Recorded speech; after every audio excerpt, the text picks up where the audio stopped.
நண்பர்கள் அனைவருக்கும் வணக்கம். நான் உங்க அருண்குமார். கரூர் துயர சம்பவம் கடந்த ஒரு மாசமா தமிழ்நாட்டில் ஒரு மிகப்பெரிய ஒரு ஹாட் டாபிக்கா பேசப்பட்டு இருக்க ஒரு சம்பவம். அதுல விஜய் தரப்புல தான் தவறு இருக்கு. ஸோ அவர் தான் மக்களை காப்பாற்றாம ஓடிட்டாரு, இவர் எப்படி ஒரு தலைவராக இருக்க முடியும் அப்படின்ற மாதிரியான ஒரு தரப்பு பேசப்படுது. இதுல அரசாங்கத்தின் மேலதான் தப்பு இருக்கு, சரியான பாதுகாப்பு கொடுக்கல, சரியான இடங்கள் கொடுக்கல, வேணும்னே இப்படி பண்ணிட்டாங்க அப்படின்ற மாதிரி இன்னொரு தப்பு பேசப்படுது. இதுல யார் மேல சரி யார் மேல தவறு அப்படின்றது கோர்ட்டு முடிவு பண்ணும். கோர்ட்ல அதுக்கான கேஸ் நடந்துட்டு இருக்கு. இதுல லேட்டா வந்த விஜய் தான் காரணம் அப்படின்ற மாதிரியான பெரும்பாலான பொதுமக்களோட கருத்து இருக்கு. ஸோ சரியான இடம் கொடுக்கல அப்படின்ற மாதிரியான ரசிகர்களோட கருத்தும் இருக்கு. அதாவது தாவிக ரசிகர்களோட கருத்து இருக்கு. தாவிக்கால உள்ளவங்கள ரசிகர்கள் தான் சொல்லணும், ஏன்னா அவங்கள தொண்டர்கள்னு சொல்ல முடியாது. ஏன்னா தொண்டர்கள்னா ஒரு கட்சியோட தலைமைக்கு கட்டுப்பட்டு நடப்பாங்க. கட்சியோட தலைமைக்கு கட்டுப்படாம தாந்தோண்டித்தனமா தெரியுறவங்களை ரசிகர்கள் அப்படின்னா இப்ப ஒரு மாசம் ஆயிடுச்சு. இது வரைக்கும் விஜய் அவர்கள் அவங்கள நேரா போய் சந்திக்கல, அதாவது பாதிக்கப்பட்ட குடும்பத்தினர். வீடியோக்களில் மட்டும் பேசினதா சொல்லப்படுது. அதுலயும் நிறைய கான்ட்ரவர்சிஸ், அவங்க நிறைய கேள்விகள் கேட்டாங்க. அதுக்கு விஜய் நீங்க ஏன் குழந்தைகளை கூட்டிட்டு வந்தீங்க அப்படின்ற மாதிரி கேட்டதாகவும் பத்திரிகைகள்ல செய்திகள் வந்துச்சு. ஸோ அதெல்லாம் இருக்கட்டும். இப்போ ஒரு மாசம் ஆச்சு. ஒரு மாசமா விஜய் இதுக்கு ஏதாவது ஸ்டெப் எடுத்தாரு அவங்கள போய் பாக்குறதுக்கு அப்படின்னு கேட்டா ரெக்வஸ்ட் லெட்டர் நாங்கள் கொடுத்துருக்கோம், பர்மிஷன் தரல அப்படின்ற மாதிரி. இந்த ரெக்வஸ்ட் லெட்டர்ல இவர் எந்த மாதிரியான கண்டிஷன் போட்டார்? இவருக்கு கிரீன் காரிடர் வேணும், சுத்தி யாருமே வரக்கூடாதான், ரசிகர்களும் வரக்கூடாதான், சுத்தி 1 கிலோமீட்டருக்கு மக்கள் யாரும் இருக்கக்கூடாதான். இவர் தனியா போய் எந்த ஒரு டிஸ்டர்பன்ஸும் இல்லாம சந்திச்சுட்டு வர. அப்ப இப்ப மட்டும் எந்த ஒரு டிஸ்டர்பன்ஸும் இல்லாம சந்திக்கணும்னு நினைக்கிறவரு, அப்ப அந்த கரூர்ல அந்த கூட்டத்தை மட்டும் காமிக்க நினைச்சது சரியா? ஸோ ரசிகர்களை தடியடியும் நடத்தலாம் அப்படின்ற மாதிரியான ஒரு கண்டிஷன்லாம் அதுல போட்டிருந்ததாகவும் சொல்லப்பட்டது. முக்கியமா இதுல எல்லாருனாலையும் விமர்சிக்கப்பட்ட ஒரு கண்டிஷன் தான் கிரீன் காரிடர். அதாவது இந்தியாவோட பிஎம்முக்கே கிரீன் காரிடர் எப்போதான் கொடுப்பாங்க, எல்லா சமயங்களையும் கொடுக்கறது கிடையாது. கிரீன் காரிடர் அப்படின்றது எப்போ கொடுப்பாங்க அப்படின்னா, ஒரு உறுப்பு தானம், அதாவது உறுப்பு தானத்துல அவங்களுக்கு ஆப்ரேஷன் பண்ண போறாங்க, உடனடியா ஒரு 3-4 மணி நேரத்துல ஆப்ரேஷன் பண்ணணும், அதுக்குள்ள கொண்டு போய் சேர்க்கணும் அப்படின்னா ஆம்புலன்ஸுக்கு அந்த கிரீன் காரிடர் ஏற்படுத்தி கொடுப்பாங்க. அந்த மாதிரியான அவசர சிகிச்சைக்கு மட்டும்தான் கிரீன் காரிடர்ன்றது கொடுக்கப்பட்டு இருக்கு. அது போக பிரதமர், குடியரசுத் தலைவர் இவங்களுக்கு கொடுப்பாங்க, இல்ல வெளிநாட்டு அதிபர்கள் யாரும் வந்தாங்கன்னா அவங்களுக்கு கொடுப்பாங்க. ஸோ அவங்களுக்குமே ரொம்ப ரேரா தான் கொடுக்குறாங்க.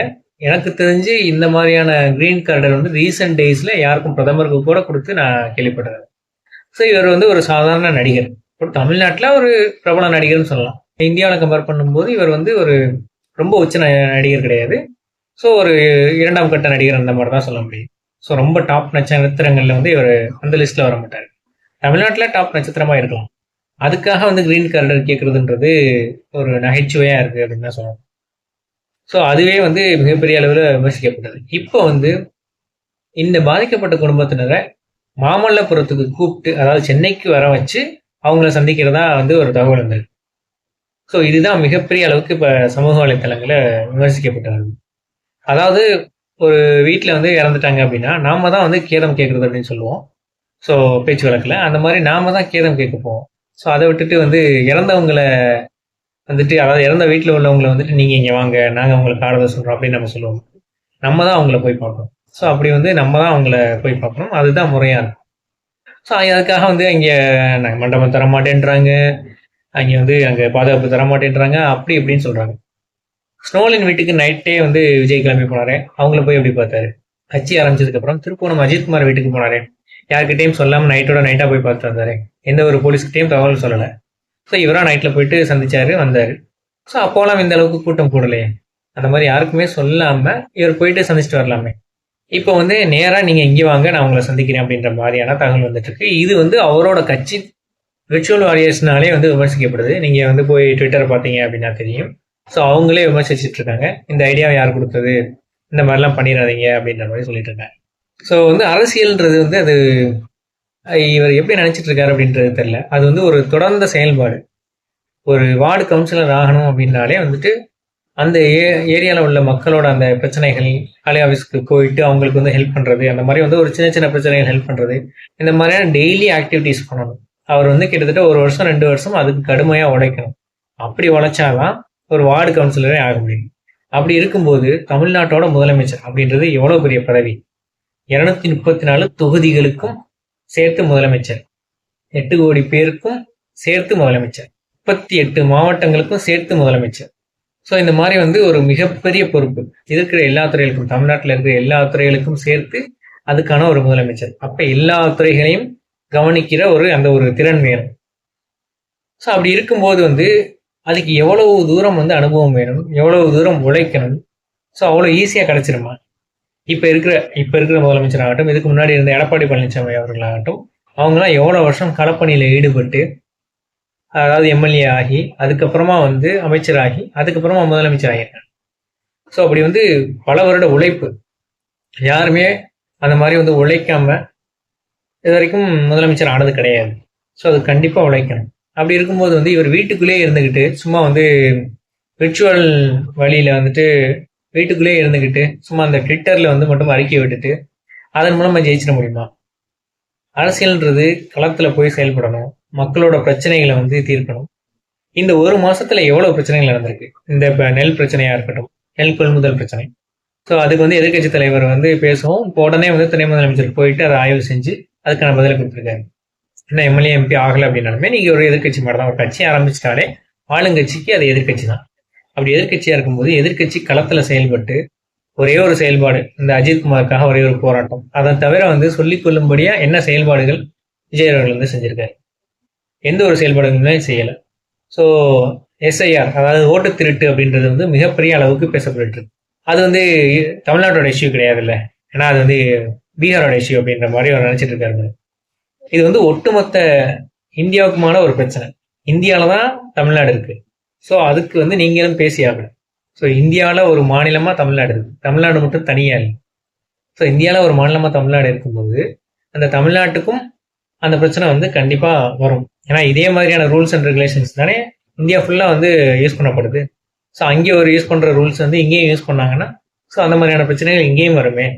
ஸோ அதுக்கு வந்து இவர் குரல் கொடுத்தாரா? எஸ்ஐஆர் பிரச்சனைக்கு குரல் கொடுக்கும். ஸோ இந்த மாதிரி வந்து சென்ட்ரல் கவர்மெண்ட்ல ஒரு முக்கியமாக உள்ள பிரச்சனைகளுக்கெல்லாம் இவர் குரல் கொடுக்குறாரா அப்படின்னு கேட்டால் இல்லை. ஸோ இந்த காவிரி இஷ்யூவை பற்றி மிகப்பெரிய அளவுக்கு பேசினாரா? இல்லை முல்லை பெரியார் அணை பற்றி மிகப்பெரிய அளவுக்கு பேசினாரா? இந்த மாதிரி தமிழ்நாட்டோட மிகப்பெரிய வாழ்வாதார பிரச்சனைகள்ல இப்போ இருக்கிற அரசுகிட்ட சில குறைகள் இருக்கலாம். அந்த மாதிரியான குறைகள்ல எவ்வளவு தூரம் இந்தந்த துறைகள்ல குறைகள் இருக்கு அப்படின்ற மாதிரி எவ்வளவு தூரம் இவர் வந்து சுட்டி காட்டினார். அதுல ஏதாவது ஒரு டீட்டெயில்டான ஒரு அனாலிசிஸ் இருக்கா? நாகப்பட்டினத்துல போயிட்டு வந்து ஸோ ரயில்வே ஸ்டேஷன் கட்டுறதுல வந்துட்டு மாநில அரசு வந்து சரியா செய்யலை அப்படின்ற மாதிரி சொல்றாரு. ஸோ ரயில்வே ஸ்டேஷன்ன்றது வந்து சென்ட்ரல் கவர்மெண்ட் கட்டுப்பாட்டில் இருக்குன்றது கூடவா இவருக்கு தெரியாது. அது போக வந்து சென்ட்ரல் யூனிவர்சிட்டியில டிபார்ட்மெண்ட்லாம் சரியா இருக்குதான்னு கேட்குறாரு. சென்ட்ரல் யூனிவர்சிட்டின்றதும் வந்து சென்ட்ரல் கவர்மெண்ட்டோட கட்டுப்பாட்டில் இருக்கு. அதை பத்தி இவங்க எப்படி பேச முடியும்? அது போக வந்துட்டு மெடிக்கல் எக்யூப்மெண்ட்ஸ்லாம் சரியா வேலை செய்யுதா அப்படின்னு கேட்குறாரு. அது பொதுமக்களுக்கு எப்படி தெரியும்? அது வந்து டாக்டர்ஸ், ஒரு டாக்டர் அணி போட்டு அவங்க கிட்ட ஆலோசிச்சு இந்த மாதிரி வந்து சரியா வேலை செய்யுதா அப்படின்ற மாதிரி நீங்க கேட்டீங்க அப்படின்னா அது வந்து கரெக்டா இருக்கும். அதை விட்டுட்டு பொதுமக்கள் கிட்ட மெடிக்கல் எக்யூப்மெண்ட்ஸ் எல்லாம் சரியா வேலை செய்யுதான்னு கேட்டா அவங்க என்ன பதில் சொல்லுவாங்க? இந்த மாதிரி வந்து பொருத்தமில்லாத வந்து ஒரு கருத்துக்களை பேசி, யாரோ ஒருத்தர் எழுதி கொடுக்குறத பேசி, அதுலயும் வந்து எல்லா தொகுதிகள்லையும் இவர் பேரை போட்டு அதையுமே எழுதி வச்சு படிக்கிறாரு. ஸோ இப்படி இருக்கிற ஒரு தலைவர் வந்து தமிழ்நாட்டுக்கு எப்படி ஒரு மாற்றத்தை பெற முடியும்? ஸோ எந்த ஒரு ஆக்டிவிட்டியுமே இல்லாமல் 25 நாளாக எந்த ஒரு பொலிட்டிக்கல் ஆக்டிவிட்டியும் இல்லாமல் தான் ஒரு அரசியல் கட்சி தான் வந்து தமிழ்நாட்டில் அடுத்து ஒரு மாற்றத்தை தரப்போறேன் அப்படின்றது வந்து எவ்வளவு தூரம் வந்து சரியான ஒரு கருத்தாக இருக்க முடியும்? இதெல்லாம் யோசிச்சு பாருங்க. ஸோ நானும் வந்து ஒரு விஜய் ரசிகராக இருந்தவர் தான். விஜய் ரசிகர்ன்றது சினிமாவுக்கான ரசிகர் தான். ஸோ அரசியலுக்கு வந்து அது வேற. அரசியல்ன்றது சிறப்பாக செயல்படணும். அந்த படத்தில் வந்து அவர் சிறப்பாக நடிக்கிறாரு, நல்லவராக இருக்காரு அப்படின்றதுனாலே வந்து அரசியல் அவர் சிறப்பாக இருப்பாரு, நல்லவராக இருப்பாருன்னு நம்ம எதிர்பார்க்க முடியாது. சுறா படத்தில் வந்து கடைசி நேரத்தில் வந்து எல்லாரையும் மக்களை காக்கிற மாதிரி வந்து காப்பாரு அப்படின்ற மாதிரிலாம் நம்ம எதிர்பார்க்க முடியாது. அரசியல் களத்தில் வந்து செயல்பாடுகள் தான் முக்கியம். அந்த செயல்பாடுகளை காட்டும் போது தான் இவர் மேலே கொஞ்சமாவது மக்களுக்கு நம்பிக்கை வரும். இப்போ உள்ள நிலைமைக்கு வந்து நிறைய பேருக்கு, அவர்களோட ரசிகர்களுக்கே வந்து ரொம்ப நம்பிக்கை குறைஞ்சு போச்சு அப்படின்னு தான் சொல்லுவாங்க. பார்ப்போம் இனிமேலாவது இவர் வந்து அரசியல் செயல்பாடுகளை ஏதாவது கவனம் பெறுற வகையில செய்யறாரா அப்படின்னு சொல்லிட்டு. என்னோட இந்த வீடியோ பிடிச்சிச்சுன்னா இதை வந்து லைக் பண்ணுங்க, இதை எல்லாருக்கும் ஷேர் பண்ணுங்க. ஏகே பெர்ஸ்பெக்டிவ் சேனலுக்கு சப்ஸ்கிரைப் பண்ணுங்க. நன்றி, வணக்கம்.